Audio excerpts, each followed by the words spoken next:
প্রকৃতি হচ্ছে প্রাণীজগৎ, জীবজগৎ ও উদ্ভিদ জগতে বসবাসের এক বিস্ময়কর আধার। মাটি, পানি, বায়ু, গাছপালা, নদী, পাহাড়, সমুদ্র এরা সবই প্রকৃতির অংশ। প্রকৃতি না থাকলে প্রাণীজগৎ ও উদ্ভিদ জগতের বেঁচে থাকা মুশকিল হয়ে পড়ত। আর তাই প্রকৃতিকে বাঁচাতে, টেকসই করে ধরে রাখতে এই প্রকৃতিতে বসবাসরত মানুষকে তার যত্ন নিতে হবে। যে ভূমিতে আমরা বাস করি, যে পরিবেশে আমরা বাস করি, সেখানে কতগুলো প্রাণী বা মানুষ বাসযোগ্য, সেই যে রেশিওটা আছে, সেই রেশিওটা আমরা অনেক আগেই পার করে এসেছি। এবং তার ফলাফল, তার পরিপ্রেক্ষিতে কি হয়েছে, সেই জিনিসগুলোই হলো আমাদের গবেষণার বিষয়। আজকে যে পরিস্থিতিতে এসেছি তার পিছনে কি কি বিপজ্জনক ফ্যাক্টর আছে বা ইস্যু আছে, সেগুলোই কিন্তু আমাদের বিবেচনা করতে হবে এবং সেইটা নিরসনে আমাদের কার্যকারিতা গ্রহণ করতে হবে। প্রথমত, যখন জনসংখ্যা বাড়বে আপনার ভূমির তুলনায়, এক নম্বরে আসবে সেই জনসংখ্যার জন্য আবাসভূমি দরকার। সেই আবাসভূমির জন্য আপনাকে কি করতে হবে? একটা ভূমিকে ক্লিয়ার করতে হবে, পরিষ্কার করতে হবে, গাছপালাগুলো নিধন করতে হবে। তো গাছপালার প্রয়োজনীয়তাটা কি আমাদের জীবনে, প্রাণীর জীবনে? আমরা গাছপালা থেকে আমাদের অক্সিজেনটা পাই, যেটা নিয়ে আমি নিঃশ্বাস নিচ্ছি। আর আমরা যে কার্বন ডাইঅক্সাইডটা ছাড়ছি, সেটা কিন্তু গাছ নিচ্ছে। তাহলে গাছের কাছ থেকে আমরা উপকৃত হচ্ছে, আমাদের কাছ থেকে গাছ উপকৃত হচ্ছে। সেই গাছকে যদি আমি নিধন করে দিই আবাসভূমি বানানোর জন্য, তাহলে গাছ যেটা আমাদেরকে ফল ফুল দিচ্ছে, অক্সিজেন দিচ্ছে, সেগুলো থেকে আমরা ডিপ্রাইভড হচ্ছি। তাহলে তারাও ঝুঁকিপূর্ণ একটা অবস্থাতে আছে, আমরাও এই দূষিত পরিবেশেই কিন্তু আমরা বসবাস করছি। তাহলে এটা পরিত্রাণটা কি? পরিত্রাণটা হলো যে এইভাবে ডিজাইন করা বা প্ল্যান করা যে ওয়েস্ট প্রোডাক্টগুলো, ফ্যাক্টরি হোক, ইটের ভাটা হোক বা গাড়ির এক্সহস্ট হোক, সেইগুলোকে কিভাবে দূষণহীনভাবে তাদেরকে এক্সহস্ট করা যায়, সেটার একটা পন্থা অবলম্বন করতে হবে। মানুষের জন্য একটা সুষ্ঠু পরিবেশ দরকার এবং এই মানুষরাই অন্যান্য জীবজন্তু বা প্রাণীকে তারা সুস্থ রাখতে পারে। প্রকৃতির প্রধান আধার হচ্ছে বৃক্ষ বা গাছ। আর এই গাছ মানুষের বেঁচে থাকার একমাত্র অবলম্বন, অক্সিজেন যোগায়। প্রাকৃতিক নানান বিপদের ঢাল হয়ে দাঁড়িয়ে আমাদের রক্ষা করে।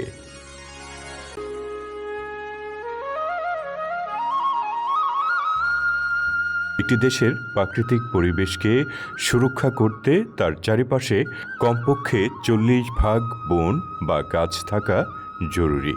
এক গবেষণায় দেখা গেছে যে বাংলাদেশে বর্তমানে বৃক্ষের বা বনের পরিমাণ রয়েছে 12 থেকে 15%। বিশেষ করে শহর অঞ্চলে এর পরিমাণ আরও কম।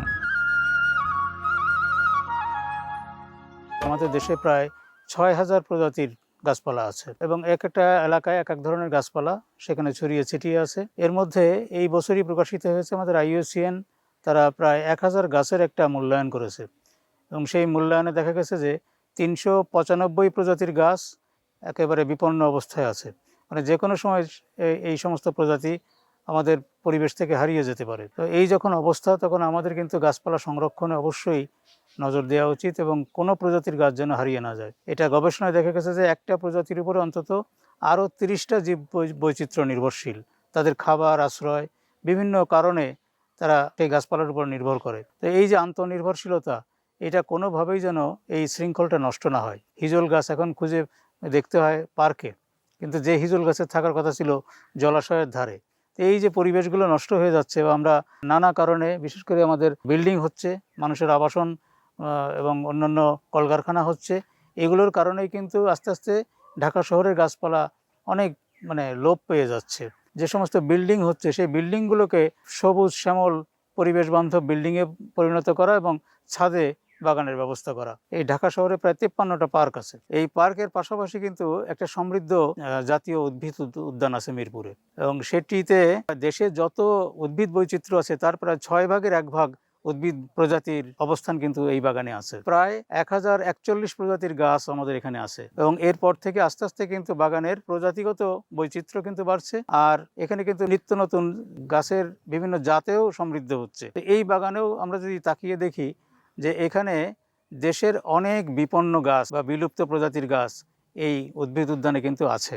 তো সেগুলো সংরক্ষণ যেমন হচ্ছে, পাশাপাশি সেই গাছগুলোও যাতে দেশের অন্য অন্য বাগানে বা উদ্যানে এবং বিভিন্ন অঞ্চলে ছড়িয়ে যেতে পারে, সেই উদ্যোগও কিন্তু এখান থেকে নেওয়া যেতে পারে।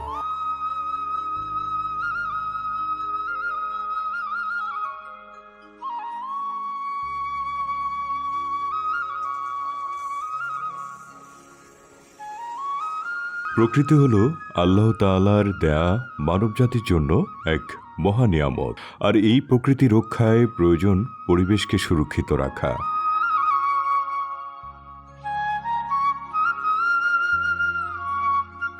প্রকৃতি ছাড়া যেমন প্রাণীকুল বাঁচে না, তেমনি প্রাণীকুল, উদ্ভিদ, জীবজন্তু, গাছপালা বাঁচার একমাত্র আধার এই প্রকৃতি।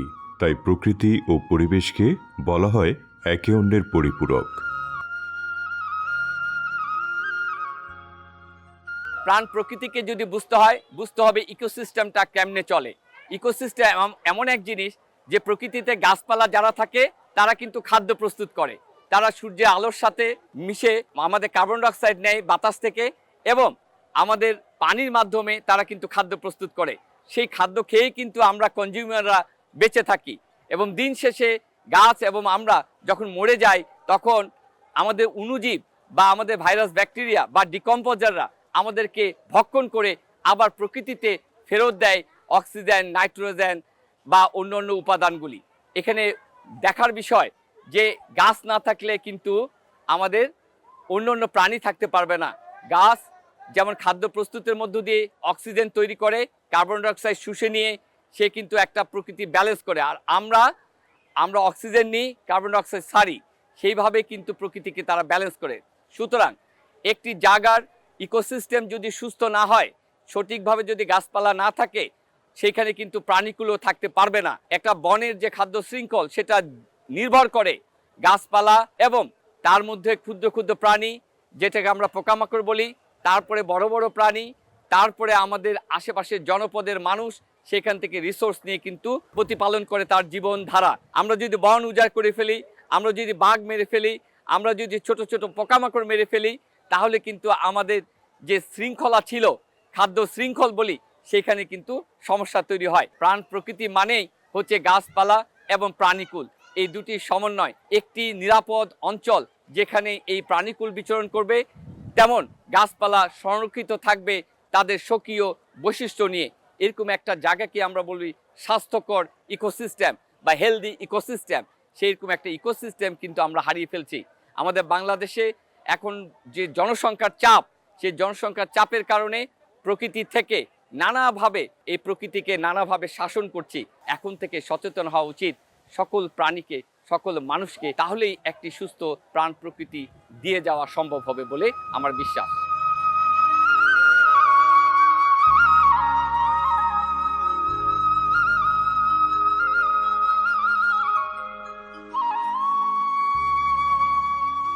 একসময় আমাদের দেশের প্রতিটি অঞ্চলই ছিল গাছপালা দিয়ে ঘেরা, নদী, পানি, সে সকল নদীগুলোতে ছিল জলজ প্রাণী ও উদ্ভিদে ভরপুর। আজ আর তা খুঁজে পাওয়া যায় না। নদীগুলোর গতিপথ নষ্ট হয়ে মরা নদীতে পরিণত হয়েছে।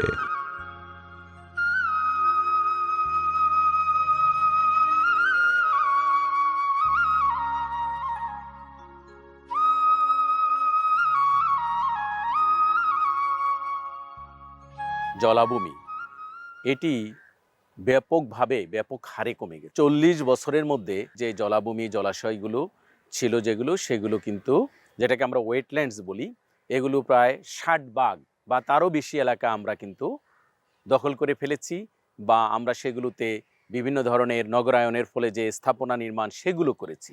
জলাশয় ভরাট করে আমরা অনেকগুলো উন্নয়ন কাজ করেছি। এতে করে আমাদের যেটা হয়েছে যে আমাদের ঢাকা শহর দিন দিন এমন একটা শহরে পরিণত হচ্ছে যে এখানে আমরা যদি দেখি যে গরমের সময় অনেক গরম পড়ে, এর মূল কারণ হলো জলাভূমি কমে যাওয়া। এছাড়াও জলাভূমিগুলো আমাদের জলাধার হিসাবে কাজ করত। সে যখন বন্যা হয়, ব্যাপক বন্যার সময় বা ব্যাপক বৃষ্টির সময় আমাদের পানির ধারক হিসাবে কাজ করত। সেই জলাশয়গুলো আমরা যখন ভরাট করে ফেললাম, আমরা দেখতে পাচ্ছি যে ঢাকা শহরের পানি সহজে নামে না, যে কোনো জায়গাতে পানি জমে যাচ্ছে।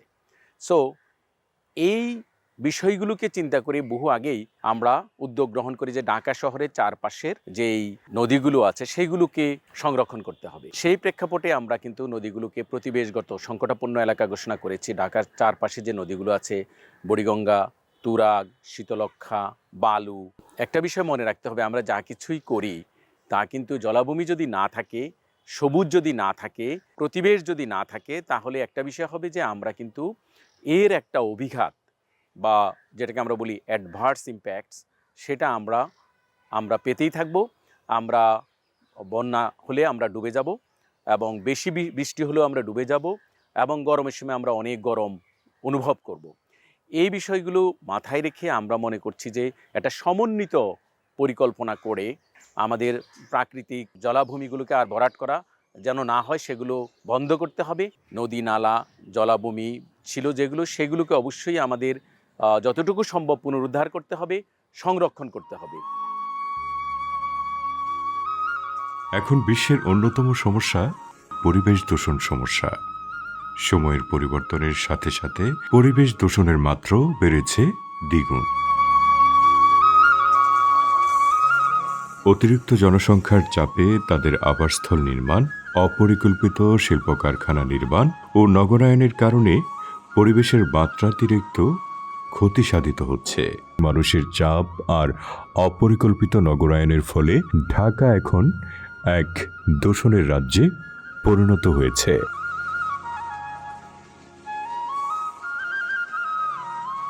আমরা এক সময় এই সাভারের মানুষ বিশেষ করে এতই পরিবেশ বান্ধব এবং সুজলা সফলা শস্য শ্যামলা সাভার ছিল, ডে বাই ডে আসলে অনেক কারণেই বাসের অনুপযোগী হয়ে যাচ্ছে। বিশেষ করে এখানে যে গার্মেন্টস ফ্যাক্টরিগুলি হচ্ছে, বিশেষ করে ড্রাইং, এগুলি অনেক ম্যাক্সিমাম আমি যতটুকু জানি ওয়াটার ট্রিটমেন্ট প্ল্যান্ট নাই। ওয়াটার ট্রিটমেন্ট প্ল্যান্ট না থাকার কারণে সমস্ত ড্রাইংয়ের ময়লা আবর্জনা, রং এগুলি নদীতে ডোবা নালায় মিশতেছে। এবং বিশেষ করে যেমন সাভার পৌরসভার আমি বলবো বর্জ্য ব্যবস্থাপনা, এটা কোনো নির্দিষ্ট জায়গা নাই। এখানে যদি নির্দিষ্ট জায়গা থাকতো, ডাম্পিং একটা জায়গা থাকতো, পরিবেশ বিপর্যয় হতো না। যত্রতত্র পরিবেশ বিপর্যয় হচ্ছে। এবং বিশেষ করে সাভার পৌরসভায় এখনও অনেক ব্রিক ফিল্ড রয়েছে, এটাও পরিবেশের জন্য অনেক হুমকি। তা আমি মনে করি আমাদের প্রত্যেকটা মানুষকে মানবিক মানুষ হতে হবে এবং দেশটাকে ভালোবাসতে হবে, নিজের এলাকাটাকে ভালোবাসতে হবে। আমরা যেমন নিজের শরীরটাকে, জামাটাকে পরিষ্কার করি, যদি এই সাভারটাকে যদি আমি নিজের মতো মনে করি যে এটা আমার নিজের, এটাকে পরিষ্কার রাখা আমারই দায়িত্ব, নো দাই সেলফ, নিজেকে জানা, আমার মনে হয় সেক্ষেত্রে প্রত্যেকটা মানুষের মানবিক মানুষ হওয়া উচিত। এবং বিশেষ করে আমি প্রত্যেকটা মানুষকে বলবো যে আপনার বাড়ির যে বজ্র ব্যবস্থাপনা, আপনার যে বজ্র প্রতিদিনের যে ময়লা আবর্জনা আছে, একটা নির্দিষ্ট জায়গায় ফেলবেন।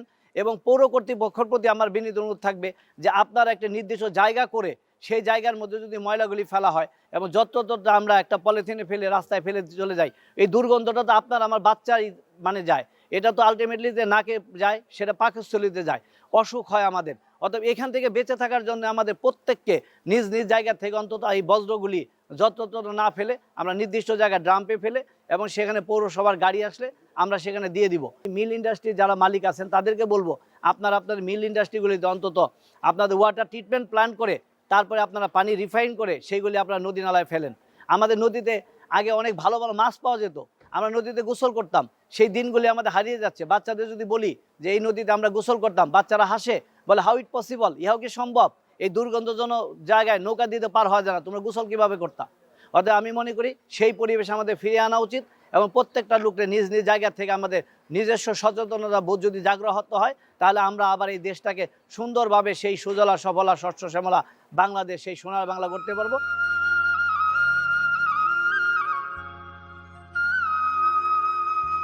সুস্থ পরিবেশেই জীবনের বিকাশ ও বিবর্তন সম্ভব, কিন্তু আমরা ভুলে গেছি যে আমাদের বেঁচে থাকার এই অপরিহার্য উপাদানকে আমরাই ধীরে ধীরে ধ্বংস করছি। এখনো আশা আছে, রমনা পার্ক, বোটানিক্যাল গার্ডেন ও বলদা গার্ডেনের মতো কিছু সবুজ দ্বীপ এখনও আমাদের মনে করিয়ে দেয় ঢাকা তার সবুজ সত্তা পুরোপুরি হারায়নি। আমি সুযোগ পেলেই এখানে ঘুরতে আসি অথবা বোটানিক্যাল গার্ডেনে যাই। তো যোগাযোগের কারণে এটা আমার কাছাকাছি হয়, এই জন্য আমি এখানে আসার বেশি চেষ্টা করি। কারণ ঢাকা শহরে সবুজ কমে গিয়েছে, সবুজ জায়গা নাই বলতেই চলে। এক বোটানিক্যাল গার্ডেন আর একটা বলদা গার্ডেন। তো বলদা গার্ডেনটা খুব যেহেতু জনবহুল এলাকায় অবস্থিত, এখানে প্রচুর লোকের জনসমাগম ঘটে। এখানে সুযোগ সুবিধা আর একটু বৃদ্ধি করা দরকার, যে আরও নতুন নতুন গাছ রোপণ করে এটাকে আরও সবুজায়িত কেমনে করা যায় সেই ব্যবস্থা নেওয়া উচিত। শুধু বলদা গার্ডেন না, আমি মনে করি ঢাকা শহরে বিভিন্ন জায়গায় খালি জায়গা যেগুলো আছে সেগুলোকে বাগানে রূপান্তরিত করে সবুজায়ন করার উদ্যোগ নেওয়া উচিত। আসুন আমরা আমাদের চারপাশে গড়ে তুলি সবুজের বেষ্টনী। প্রতিটি গাছ যেন আমাদের নতুন করে নিঃশ্বাস নেয়ার সুযোগ করে দেয়। এই ভোগান্তির শহরকে আবারও ফিরিয়ে আনি তার হারানো গৌরবে।